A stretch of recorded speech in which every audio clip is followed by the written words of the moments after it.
pace car going in now, and Marcus Stroman's going to lead the 17 car Heat 1 grid to the green flag here at Flamborough Speedway. Annie Thomas starts on its outside but quickly falls to third. Nope, back it up into second, but we've already got a car around. That's Pichu London currently being pushed down the back straightaway by Johnny Appleseed, and Pichu London for the second time this year is upside down on his roof. This is giving me PTSD from last year's season finale already. God damn it. After, let's say, an eventful start, Marcus Stroman about to lead the field back to the green flag here on lap number 6 or 7. I do believe Annie Thomas takes a peek to the inside, but slips just up high a little bit. Having to do with another charge on the inside, doesn't make it stick for now, but behind them they are 3 wide with James O'Shea, Alex Allen, and Ilya Bondarenko going at it. Alex Allen gets turned around. That's DJ Harris also around. Look out. Alex Wheeler makes a little bit of contact. Everyone else manages to slip through. And that will certainly shake up the running order. Chris Washer and Ilya Bondarenko into the end of the pit wall, it does appear. We'll have to take another look at that.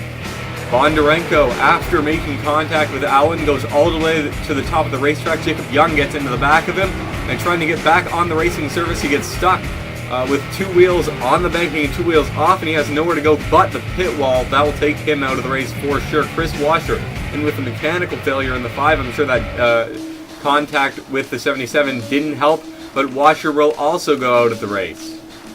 Well, that most recent wreck certainly shook up the running order a little bit. We're back to green flag racing here. Marcus Stroman in the 66 holds on to first position in the 93 right there, though. And James O'Shea on the charge once again in that 03 machine, trying to look underneath the 24 and easily gets by him, as the 24 has to check up through the corner. Now the 03 runs wide, though.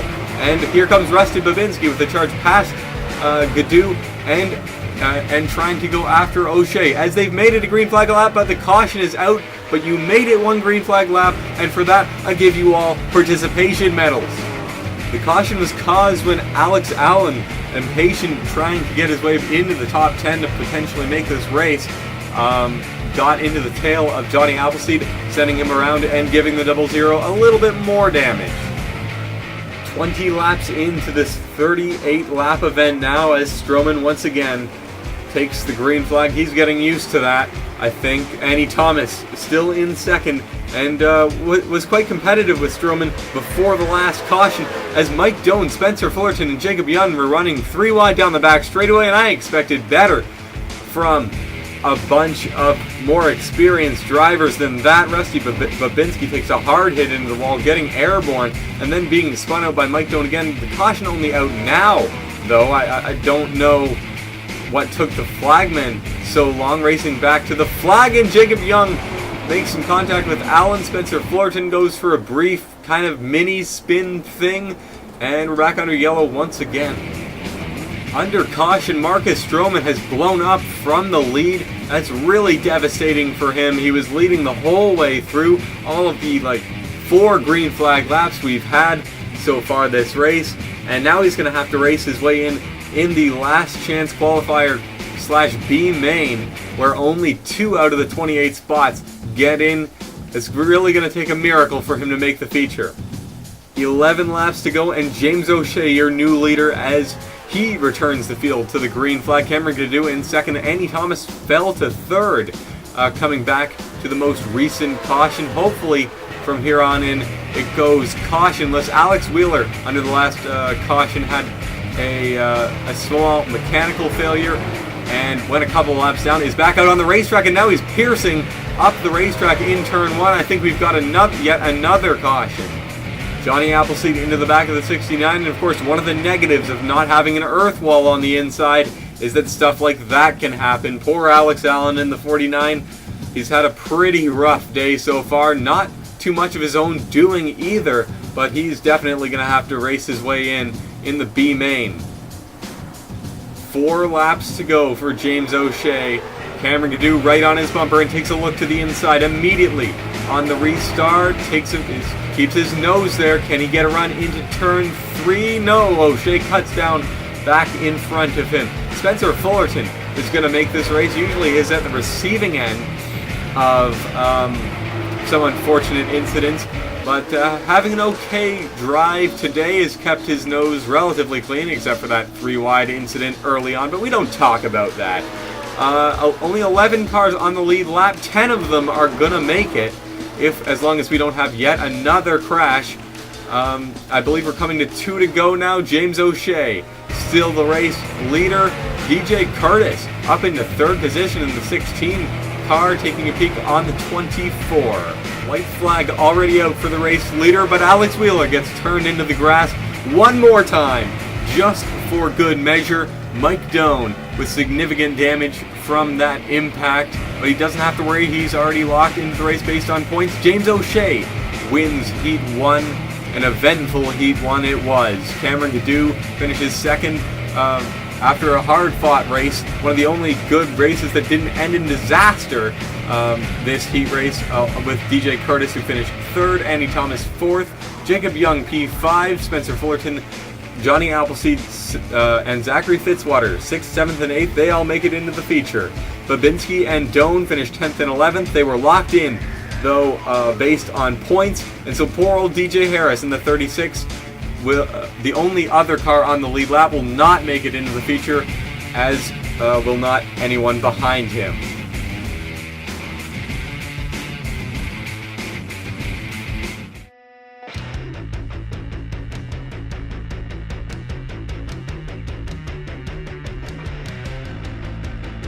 Peterborough Speedway in, well, Peterborough, Ontario, is going to be holding Heat 2.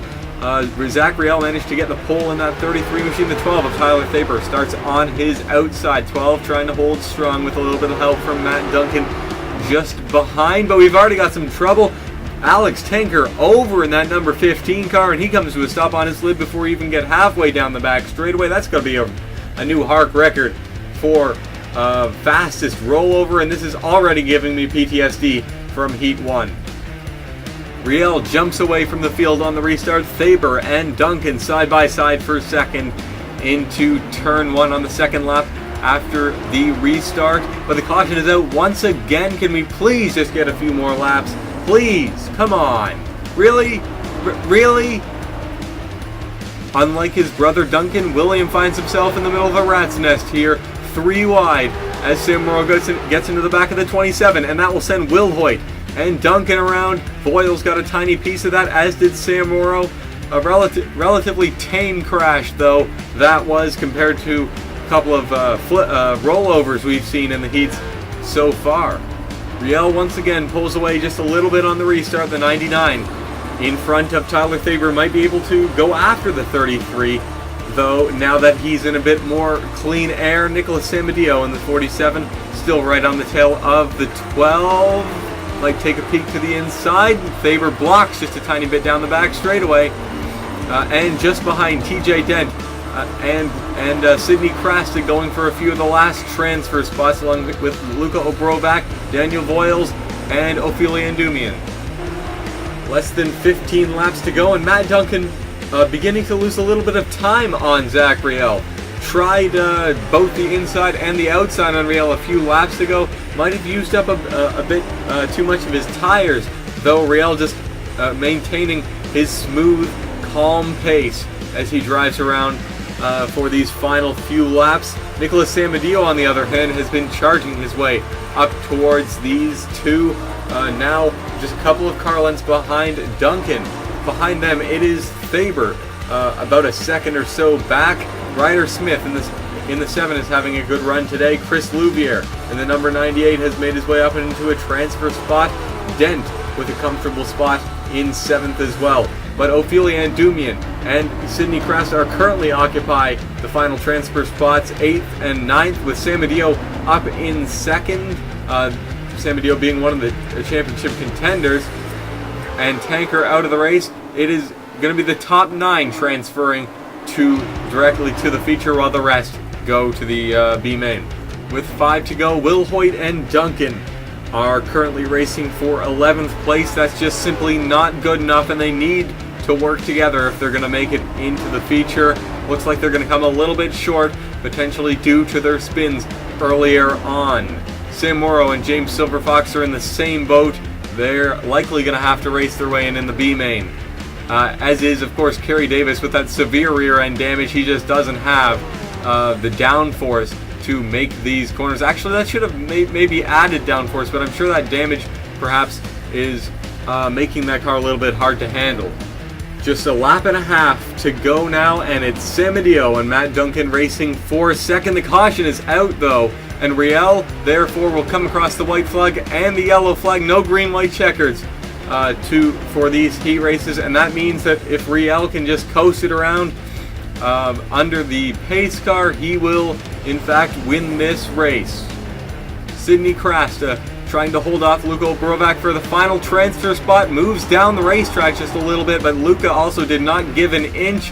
Hard to say whose fault that was, and I think the HARC officials will just have to let that one slide. Really unfortunate for Krasta, of course, but Obrovac is going to end up with that last transfer spot. And so at the line it's going to be Riel with the heat victory. Samadeo second place, some well-deserved points for him on his quest for the championship. Still around 20 out, I do believe, but that certainly helps, as does the fact that he will be starting in the top 10 therefore at Canadian Tire Motorsports Park. Matt Duncan in the number 99, third. Faber, fourth position. Dent finishes fifth and makes the race. Smith makes it. Louvier makes it. And Dumian in the 2 makes it. And Obrovac, of course, gets the last transfer spot. Will Hoyt and everyone behind will not make it, other than Tanker, who rolled over on lap 1, but he was locked into the race based on points.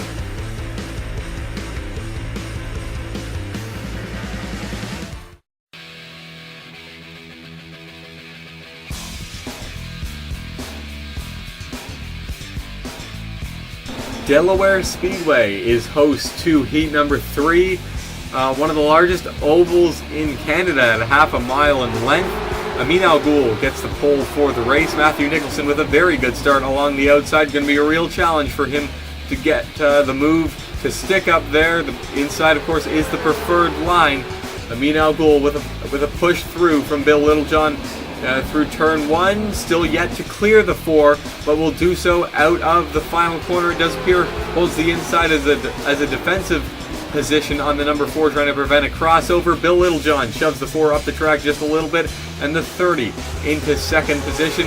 His teammate and daughter Prudence not having as good of a start, had to start on the outside, of course, in that 4th position, and is currently being a little bit freight trained. She needs to get down as soon as she can in that number 31 car if she wants to stay in a position where she can hold on to a transfer spot here. 3 wide there for a minute between Zeus Moore, Terrence and Sawyer Girl. I believe there was contact a little bit further back in the field. At the tail of the field, everyone a little bit impatient, and justifiably in getting their way to the front.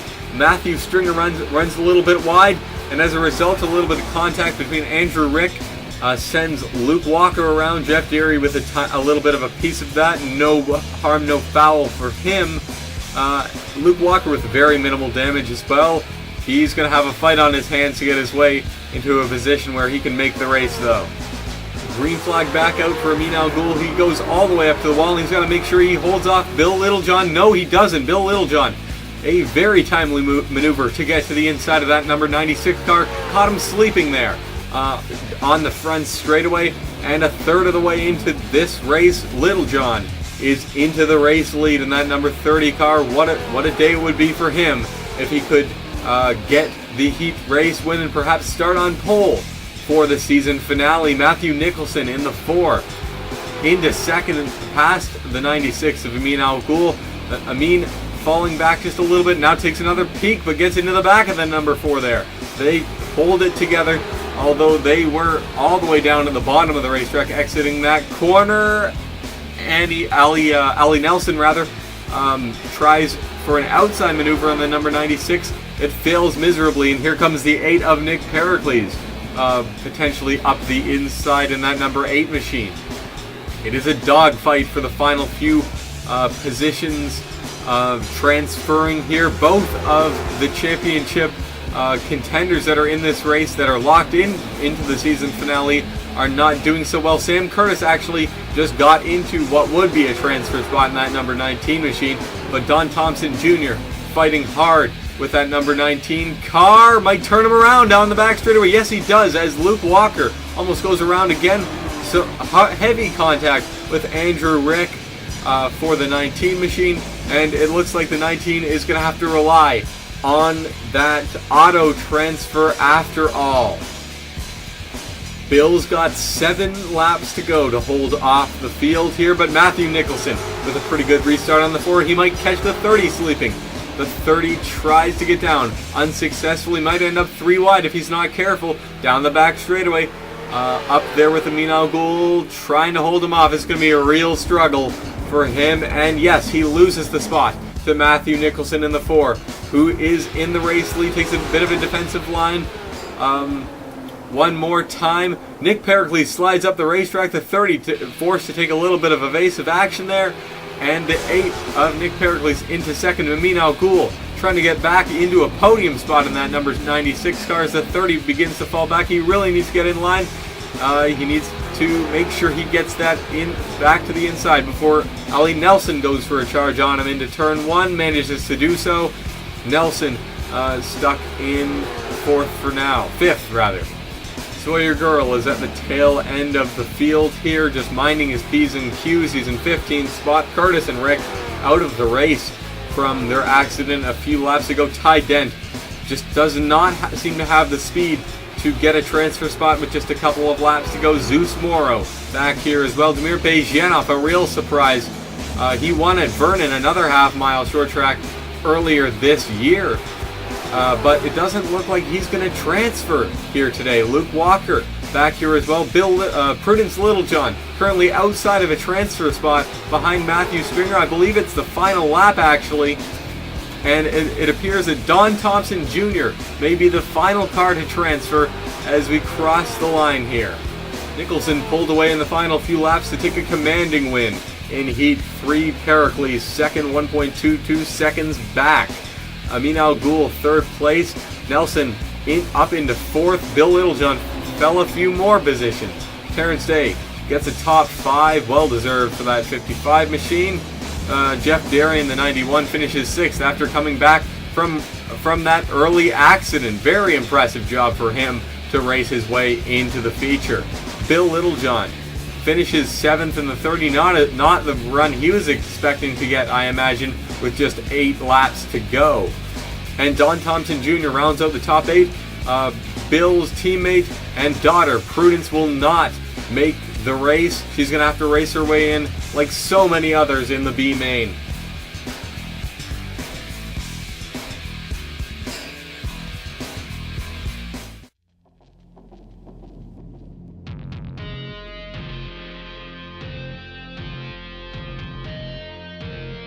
The 3/8 mile oval of Kawartha Speedway will hold heat number 4. Gerald Reddington is going to start on pole here. Mark Knott is going to be on his outside in that 0 machine and quickly loses any chance at the lead as they head into turn 1. That grip patch of asphalt on the very inside there is super critical for getting a good run through the corner. And Maxwell Chan looks for second. Carlin Dumian, though, taking a peek on Mark Nutt down the front straightaway. In fact, bumps Julian Sanchez as well. An aggressive beginning first few laps for Endumian.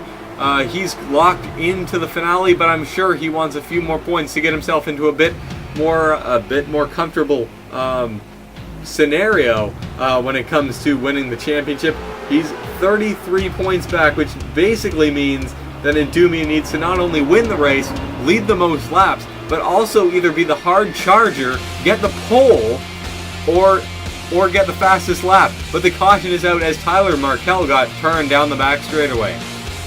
The Markell teammates were doing quite well. Both of them were in a spot to get into the feature, but Tyler got sent off the road by his teammate Kim Markell, and now Tyler's not only got right side damage, but is going to be at the extreme tail end of the field. It's going to be a real uphill battle for him to make the finale, especially now with that.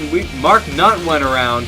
He was right up near the front. We're going to have to take another look at that one, that's for sure. A few drivers take evasive action as Kim Markell comes sliding back onto the racing Surface manages to save that car, but Brandon Krasta turns Mark Nutt around Jose Bautista into him, and Richard Trelinsky forgets how to frickin' even, and that 71 machine plows into the rear end of the 79. Huge damage for Bautista. Apparently he's going to stay on the racetrack, though.